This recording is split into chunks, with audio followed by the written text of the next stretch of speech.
Hello, everybody. This is Teen Title Talk with Erin and Courtney. This is the podcast where two librarians discuss two YA books every 2 weeks. Today we'll be talking about the books Dorothy and the Land of Monsters by Garten Gevedon and The Haunted by Danielle Vega. But before we do that, as always, we have to get in touch with our teen selves. So in the Jar of Teen Angst today, we've got Halloween-themed questions. And the first one is, because we've talked about dreams before. We have. But we haven't talked about nightmares. Have you ever had a nightmare, Courtney, that you can remember? Is there anyone out there who hasn't had a nightmare? I had a nightmare last night.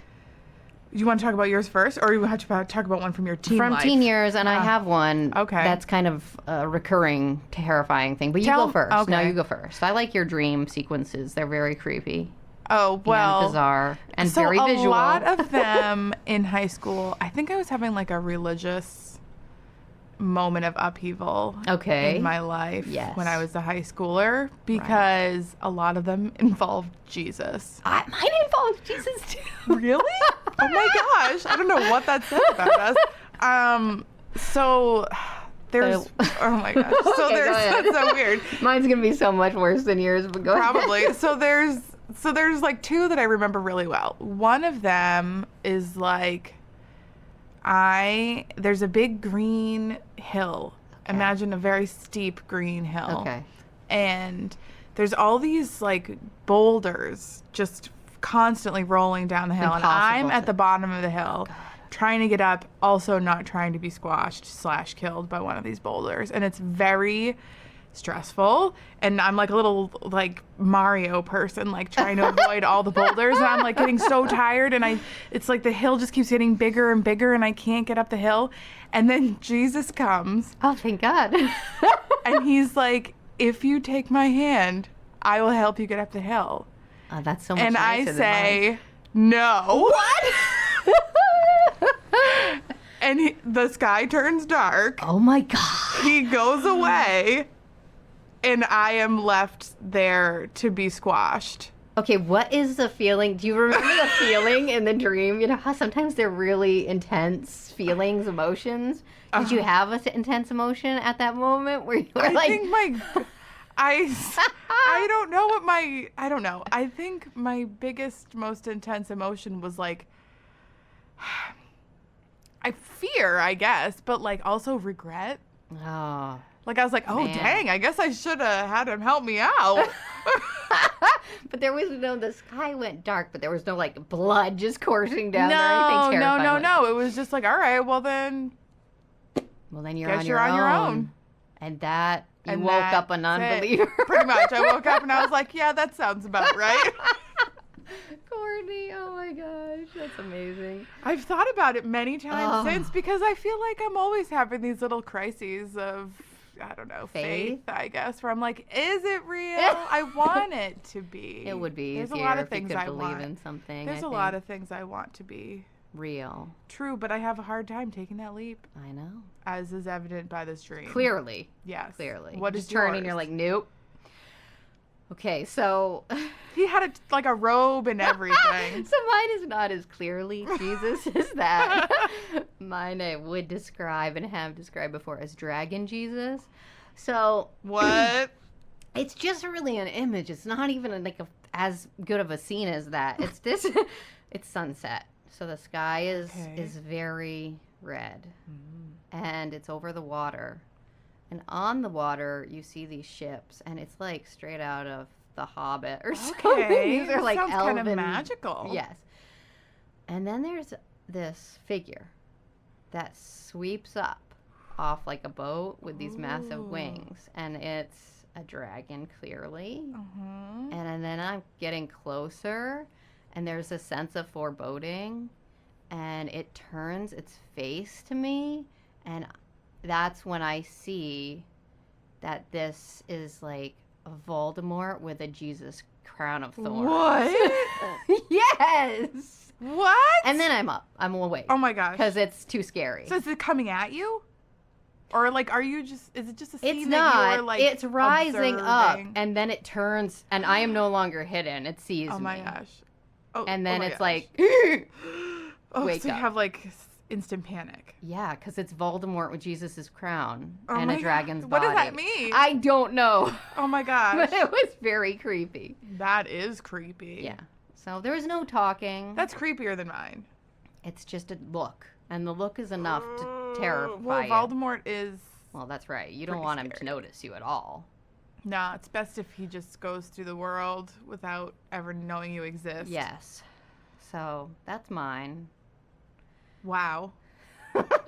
That one's very much more imaginative. Mine's Not just really. like, I love that yours has. oh, you've like, been going to CCD since you were like 4 years old. Well, hey, guess I what? Too. I did too. I had that same problem, but in mine, it's a nightmarish Jesus. Mm.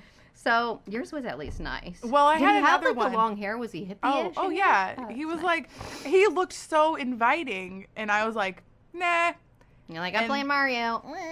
And then that was, oh shoot, sorry, I thought I turned my. That's all right, Phone for off. whatever. We've hit Right. we're cash. Is it the school? No, it's Good. not. Okay. So don't All right. apologize. Don't worry. Sorry, everyone. How obnoxious. Anyway, I've had other ones too with Jesus, like Jesus on the cross, bleeding, scary. It's just Things in your happening. brain. The whole story is kind of terrifying. I mean, if so we're talking it makes about sense. horror, that is a terrifying horror story. Being nailed to a cross, terrifying. Yes, absolutely. It looms large in my adolescent mind. Subconscious, yes. Okay. Okay. When did you stop trick-or-treating, and what did you do instead? And I want to know what your last Halloween costume was, if you remember. Like, did you stop early? I didn't really ever stop. I love it. You're still going. So, I mean, I stopped when I became an adult. But, Okay. I mean, I went in high school. All the way through, huh? Yeah, I can't remember a year I didn't go. Because free candy. I know. I think it was more accepted here because somebody else told me that they went all the way through. No, high my school, and I mom was like, tried to She's tried to stop. talk me out of it multiple times. She's like, "Don't you think you're too old? When I see kids as old as you come to the door, I She just slams roll the door my in the eyes." face. Oh, I'm fine with it because I'm like, whatever. You're doing something that's not smashing the pumpkins on my porch, which is nice. Exactly. I'm like, if you dressed up, that's cool. Although a Cool. lot of them don't dress up. Yeah. But so the Mm. last You costume. can't just go around mooching candy off of everybody. No, but some of them without it. do. Yeah, you're like, That you're dressed as a annoys teenager. me. Not cool. When they're just like trick or treat, and you're like, you couldn't even go through the effort of like putting a sheet on your head or something. I don't know. It's not hard. Don't do that one, actually. That one's really creepy. But you know, and don't wear a mask. I don't know what I'm asking you to do. Go with something fun. What did you go as? I want to know. Like, So in sophomore year, I went as a pirate. I remember that one very clearly Mm-hmm. because I gave myself a peg leg love it. that I like bought contact paper that looked like wood grain, and I bought Okay. this like plastic mesh, and I wrapped it around my calf, and then I Wow. wrapped the stuff around Wow. the mesh, but it cut my leg up. Love it. Ooh, it was worth it though. But I was actually hobbling by the end of the night. But that was a great one because I went to my friend's neighborhood, and in her neighborhood, there was a guy who had like a cotton candy truck. What? Yeah, so he would just like dole out cotton That's candy, sweet. and I was like, I remember thinking, this is awesome. If my mom was here, she would never let me go to this random guy's truck and Well, eat right. cotton That's candy true. that he was I mean, it was making. like, well, wait, but was it? It wasn't like out the back of his truck, was it? Or was it, like a food truck? It was like a food truck. Okay. Yes, but the fact that it was made fresh, I think would have weirded my mom out. Like that it wasn't bagged up Oh, plastic. really?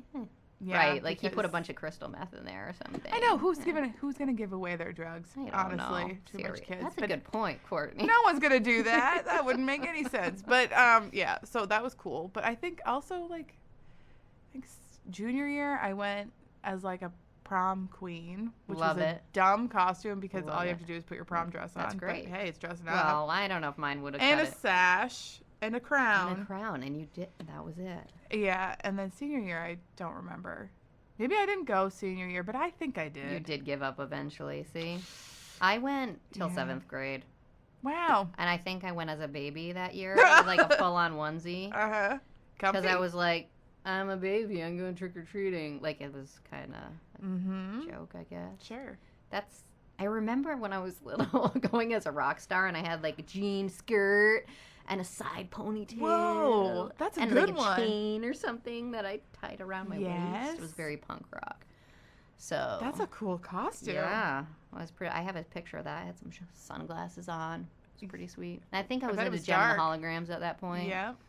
So that was sweet. That is cool. But when I was a teen, I think I just hung out with my friends. I mean, that's fun, I mean, too. your Did town you watch was scary different. movies? Yeah, for sure. That's fun. We had to go down to the village, and it was freezing cold because it was Vermont. So you wanted to wear layers under or over your costume.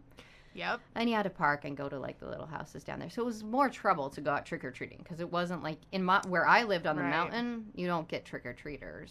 Like, the lip tax would go because they're on their way home. They would stop. I'm just imagining that in your house is like an old witch, and she's like, we don't get many trick-or-treaters and here. Then that's the end of you. Story. The end of the road. Yep. All right. Email us your own Halloween stories at Teen Title Talk. at teentitletalk@gmail.com, and we will tell a few of your lovely stories next time. So, Courtney, tell me about The Haunted by Danielle Vega. All right. So it was a super creepy haunted house story. Love it. A new girl. I mean, many of the elements that you're expecting are there. A new girl moves in with her family. She's got a secret of her own. So she thinks she's crazy when she starts to see things happening in the house because she thinks it's all in her own mind. Mm-hmm. But it's actually a haunted house. She knows she's not crazy when she's in the basement, and then, like, she starts hearing voices and all these things are happening, but then all of a sudden every single wine bottle in the basement explodes at the same time. That does actually convince She's like, you. oh, okay, well, it's not just in my mind. That's good. And then things kind of pick up from there. Interesting. She seeks help from a neighbor and also a local witch. Huh. Yes. Sounds fun. Yes. Interesting. So, yeah. All right. It's Well, fun. I'm excited to hear about it. Dorothy and the Land of Monsters. It's just a dark, twisty Wizard of Oz. Well, I'll tell you more about that as we go. Wow. Okay, that was a quick synopsis, but I guess that's all you need. Well, I mean, it's so easy. It's, like the elevator pitch. This one is easy to explain. It's Gotcha. just a very dark, twisty Wizard of Oz. Okay. It's called Dorothy and the Land of Monsters, and it's like Oz revamped. Okay. So. Fun. Sounds fun. All right. So your book sounds like a haunted house story. Kind of typical. What makes it stand out? Okay, so it is totally a haunted house story. It starts off with some kind of a death or a murder. Like, the first 3 pages are, like, in the past. Okay, gotcha. And you witness this, like, haunty death scene of a very young girl. Oh, no. Yes. So it starts out scary. Creepy. Yeah, very, very scary. And then it flashes forward a few years, and we see Hendrix, who is the main character. She's moving into this, I like that name. sleepy New York town. Yeah, it is a cool name. From Philadelphia, where she was going to this, like, elite, I don't know if it was a boarding school, but it was definitely a private school. And she had this boyfriend who was the star soccer player, and they were, like, the star couple that everybody loved and thought they were so cool. But actually on the inside, it was terrible, and he was emotionally abusive. Yeah. And so she moves with her family to sort of start fresh. Okay. Yes. So immediately, as soon as they get there, creepy things start happening. And also, everyone at school knows that her house is a haunted house. Okay. So they're like, ooh, you live in over Steel there. House. Yeah. Creepy. And she's like, whatever, guys. But there's, like, a phantom cat. There are drawers that open and close on their own. They're redoing the house, her parents are. So there's, like, fluttering things and, like, did I just see that? Is that on the other side of this plastic sheet? No, nothing's there. Things you would typically expect. Sure. But I feel like what gives it a little bit more depth and makes it a little bit more interesting is that Hendrix is definitely struggling with PTSD. Okay. And so a lot of the, like, phantom smells or things that she thinks she hears are things from her past. Interesting. Yes. So then do you wonder Okay, but we know that she realizes it's reality. Yes, so it really is haunted, but somehow the ghosts, like, are accessing her memories or something, because, like, she'll smell this, like, thick, disgusting, very sickly sweet cologne smell, and that's, like, her old boyfriend's cologne. So these ghosts aren't just, like, trying to tell her something. They're sinister. They're very sinister. They keep writing these creepy messages, like, on the walls in blood and stuff. I mean, it happens. Some of it was kind of frustrating because she kept being like, my parents think I need therapy, but I don't. And I'm like, I think you do. Even though your house is haunted, I think you need therapy also. Well, yeah. But that's You're an fine. If you think you have PTSD from emotionally abusive relationships, it makes sense to me that you would talk to someone. Maybe that's what the ghosts were trying to do, just to help her, in a horrible way. All right, let's talk about scare level. How scary was it? Was it R.L. Stine level safe scare or deep, cold depths of terror scare? I don't think it was the deep, cold depths of terror, but... That's hard to achieve, let's be honest. It's true. With horror, I think, there's such a range for what creeps people out. And also what people are desensitized to. Because I think, the more you read or watch it, the less things creep you out. That's true. I could be wrong about that. That's true. I think you're right. So, for me, I like ghost stories. I think they are super creepy, and I thought it was pretty well done ghost story. Nice. Yeah. You get some of your favorite ghosty things like weird smells and the temperature drops in the room and people morph into you see a person and you think it's a person and then suddenly they're got maggots all over them and their flesh is rotting and you're like, oh no, it was a ghost. It had an added element of a 18-month-old baby brother who was actually in peril. Which that's scary. I found very scary. That's very scary. Because children being in scary situations are very scary to me. So did you ever watch Willow? No, I've started watching it and then I couldn't finish it. You probably couldn't finish it because of the Maybe babies that's immediately in peril. Maybe that's why. I don't know. I was she's trying to steal and kill the baby. When the baby gets caught up, the ghost grabs the baby, and I was like, no, that's terrifying. So that part was okay. Yeah, I found that really scary. So there were some parts, but there are some parts that are ridiculous. For some reason, Hendrix is always alone. Always alone. And these things are happening and she's clearly vulnerable, so let's leave her alone more. I know. Her parents would be like, we're going to go overnight to New York City, if that's okay. Or we're just going to be gone until midnight tonight. You should just go to bed without us. Irresponsible it's always people. Some reason her parents are gone. They have to be so the story can happen, but it's just ridiculous that her parents are never there. That is one of those things about all these scary stories is the parents just disappear and... Even when it's a horrible situation, they're like, well, we have to do something. So, the brother... And you're supposed to suspend your disbelief for that. Even the brother being in peril actually helped the situation because, he ends up getting hurt and has to go to the hospital. Oh, that works then. Non-life-threatening, but then, the parents have to go there to the hospital, so now she's alone again. Well, yes. But, She could have gone with them. She stays over one night because she's too creeped out. Okay, I gotcha. Who can blame her? No, I would. Anyway. I wouldn't. What was something you really liked about the book? I liked how the terror kept on, building. I thought she did a good job of that. Because it starts out with a bang. That first, it's like a prologue with that. It's like a creepy cat meowing and, a little girl following it into a scary old basement. Don't do it. And then you're like, stop, what are you doing? She's crawling under stuff, and you're like, you're going to get stuck. Something bad's going to happen. And then something bad does happen. Oh, so God. So that's right at the beginning. And then, she brings it back. We're just teen life, dealing with teen life stuff, new school, new people. And then, creepy stuff starts happening. God. And then more and more of it starts happening. So I think she does a really good job with the build-up. And, there were some good tense social moments, too, cool. which I thought was good. So, there's this, creepy kid, outsider kid who everyone makes fun of, whatever. But I don't want to give too much away, so I won't say too much about him, except that, there's, one scene where, they see him in a restaurant, and, all the people that Hendrix is with is don't look at him. Maybe he'll just, go away. He's so weird.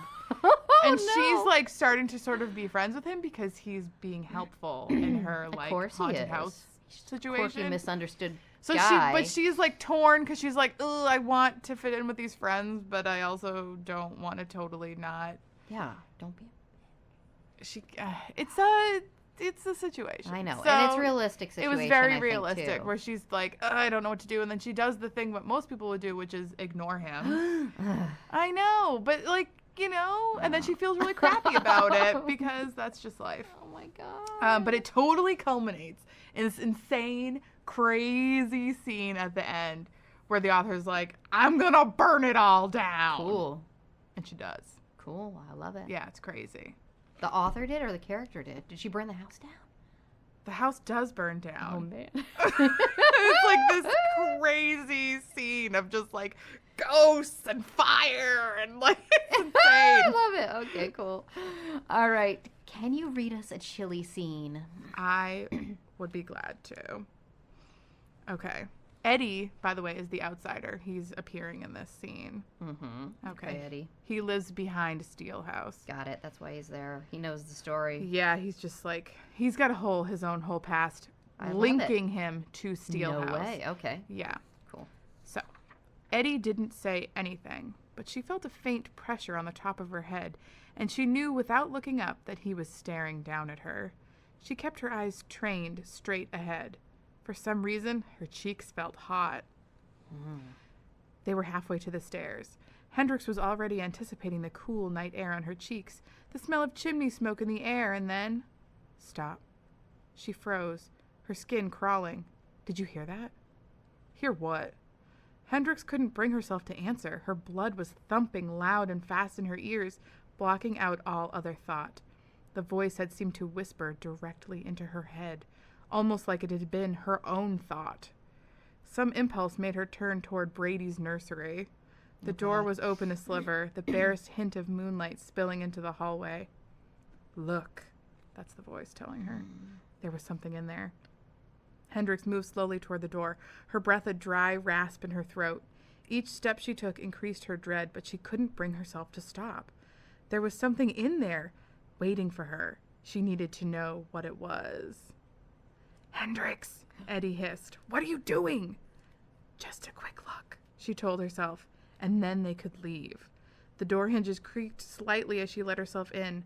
When she saw what was inside of Brady's room, Hendrix's legs quaked with fear, and for a moment she thought she might collapse. She groped for the door frame. It felt like her breath was knocked out of her. She couldn't speak, couldn't do more than release a weak whimper. Scrawled onto the wall above Brady's crib was a message, written in big, dripping letters that looked black in the dim light, but were actually, Hendrix knew, blood red. It said, one more. Oh, no! I know! Oh, it builds. It does build on, because you think that kid is the one more, right? That's terrifying. Not cool, Danielle. Yeah. Not cool. All right. But I also feel like great. I I'm think we're taking good. up a lot of that's all right. time. So let's talk about yours. All right. So Dorothy in the Land of Monsters. Dorothy. I have fond memories of The Wizard of Oz, as I feel many people do. And that story in and of itself has some creepy elements to it. Very true. For sure, you know. Does the author draw on those creepy things that are already in the story, or does she make it all new and different? So I'm going to be honest and say that I didn't finish it, mostly because there were some little writing issues, and I'm a picky reader. We've talked about that before, how there's that internal editor, so if the writing isn't what I hope it is, it's... Well, that must be it kills from it for you me. being a writer yourself, and so then you've been killed. Well, yeah, and you do the editor MFA, has killed you enough beats it out in of your you. mind. So, you know, in the original, you've got the scary woods at the end. It all culminates in that really creepy atmosphere, and the monkeys, terrifying. I didn't get that far. Okay. So I don't know if it ratcheted up to an interesting level later on, but this one has creep factor right away. So we've got the yellow brick road is covered in blood. Literally? Yes, the scarecrow's a zombie. We know that the land she landed in is filled with monsters and undead, and she's trying to get back home to Kansas. So these spooky elements are right up front. It does probably get darker as she goes. I just didn't make it that far. You're hit with it right off the bat. Ooh, all right. Well, it's good to be spooky right off the bat. Absolutely. How creeped out were you on a scale of like 1 to 10, where 1 is like watching Daniel Tiger, but 10 is The Exorcist in real life? It was more fun than scary. Okay. So on a creepiness scale, it's a Daniel Tiger level scare. All right. So it's just fun. Yeah, it's fun and it's funny, and a lot of times her tone is like kind of very teenage angsty and quirky, which I think makes it a lighter. So the character's not feeling a lot of intensity. Okay. So neither are you. Are you getting kind of like a zombie, what is that? Is it Zombieland? Like the one where they're in the amusement park and they're like beating up zombies. Like it's just. But they're kind of. It's gross, but it's fun. Yes. Okay. Sure. I gotcha. That could be the level of scare, Zombieland level of scare. All That's right. good. So did you have fun then reading this? Yeah, a little. I mean, it was entertaining. It was. It was overwritten and needed a revision or two. I think the author has a lot of promise, plenty of imagination. I think a lot of the fun was seeing that imagination on display.